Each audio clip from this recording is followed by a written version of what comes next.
Welcome back to Do No Harm, where we fight for patients and against identity politics in healthcare. Podcast hosts Benita Cotton-Orr and Dr. Stanley Goldfarb will highlight the medical industry's most pressing issues and dangerous trends, and discuss how we can achieve a better healthcare system for all.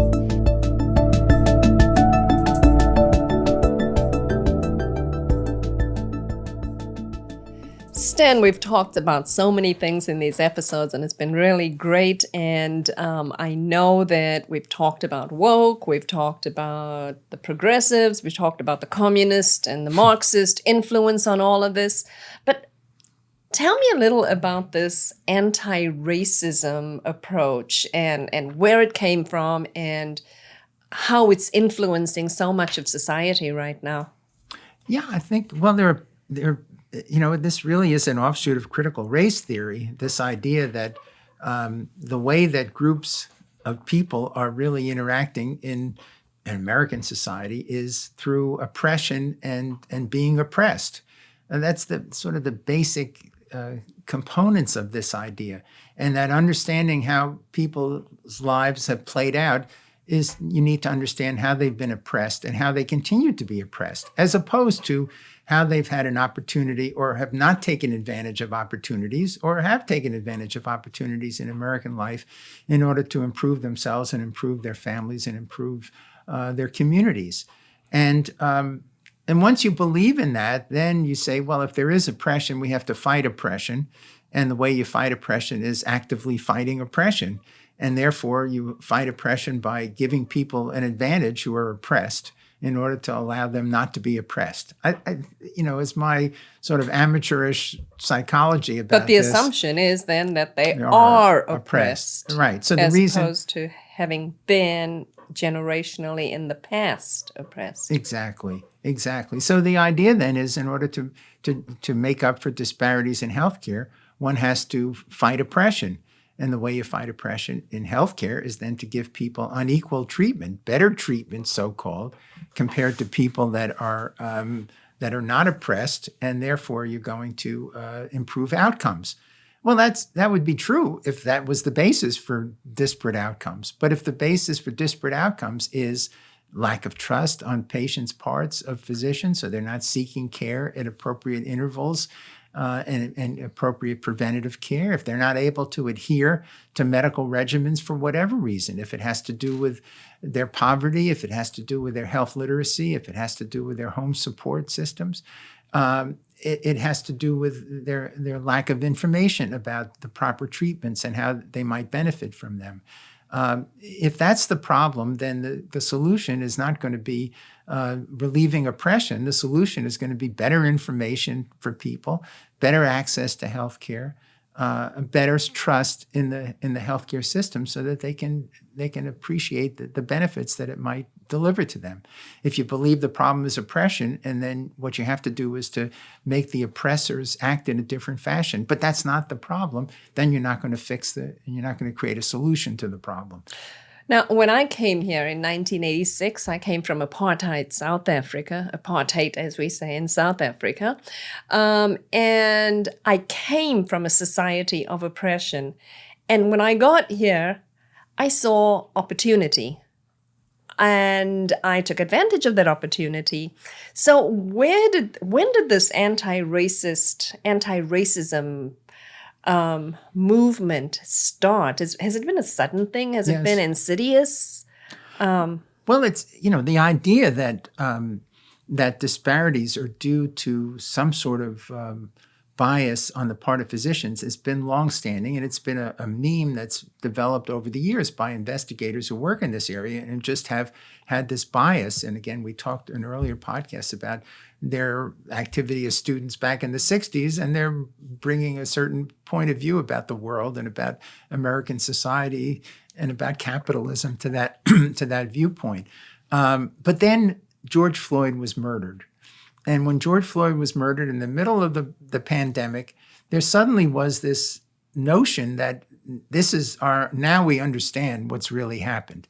The Black community was seen as as a community that was under the knee of that officer who killed George Floyd. when in fact, that was an isolated event. It turns out to be a very rare event that Black individuals are harmed by the police in that way. It's very rare. It's despicable. It was awful. But it was used as an excuse for now having this upwelling of activity that suddenly was going to eliminate all this, when in fact it wasn't eliminating anything. All it was doing was creating more disruption, more chaos, riots. The public health world beclowned itself when it said it's fine for you to go out to the riots, but it's not okay for you to go to synagogue or church or worship with or visit your family or this sort of thing during the middle of the pandemic. And so it was sudden. And then there was a group called White Coats for Black Lives that grew up, and it had chapters all over medical schools in the United States. And suddenly there was a new student-led initiative that put pressure on institutions. And again, we saw institutions cave. Part of the origins of wokeism is institutionals realizing that it's easier to go along than it is to support freedom of speech and freedom of thought and to join in with this. And and ever since then, there's been almost a mania that seized American medical institutions. They all parroted the same phraseology, where we have to eliminate structural racism, we have to eliminate systemic racism, we've been a racist institution, we have to employ more diversity, equity, and inclusion activities, we have to eliminate the bias that's been permeated our systems. All at once, they all discovered this. The same institutions that were so biased were suddenly institutions that were totally against bias. Well, where was the opposition before if they were the same individuals who feel so strongly about bias and about so-called structural racism? So I think it was a problem that was developing over many years, but suddenly was precipitated during the pandemic, as many things happened during pandemics. Oh, yes. And this is one other cultural event that's occurred during pandemics that's going to play out not to the benefit of society in America. So that was one of the things that inspired you to write that fabulous book. Yeah. Named after the op-ed that was in the newspaper. Hold that up to the camera so we can take a look at this it. This book that I wrote was Take Two Aspirins and Call Me by My Pronouns. Again, the title was a title that was generated from a Wall Street Journal article. But I think this book is useful because what I've been able to do in this book, I think, is show some of the origins of woke ideas, how this is played out in two intersecting approaches in medical education and then in medical care, how they've come together, how medical education has driven medical care, and how this focus on these so-called woke issues, on these social justice issues, have driven medical education into a direction that I think is going to negatively influence healthcare. I talked to a great extent about the death of meritocracy in medicine, which I think is a major problem. And I also lay out an agenda for reform. Mm-hmm. And I think there is an agenda for reform. And actually, I talk about going back to the future as the way to reform the current healthcare system. I talked to the need for a much more rigorous form of medical education, spending much more time learning about science in an era where science has exploded in the potential that it holds for the treatment of illnesses that were thought to be incurable just a few years ago. And now people are living perfectly normal lives with these illnesses, like certain forms of blood cancers. Physicians need to understand all of the intricacies of these treatments. The only way you can understand that is to spend intense amounts of time training and learning and reading and thinking about this. We need to have the best minds be physicians, and we need to make it so that the best minds are the ones who have the opportunity to be physicians. And if every physician in America is Black, that's great, if these are the best minds that come along. And I talk about the fear that I have in here that concordance between physicians and patients is going to be something that's going to be pushed. And in fact, there is a push now for racial concordance. In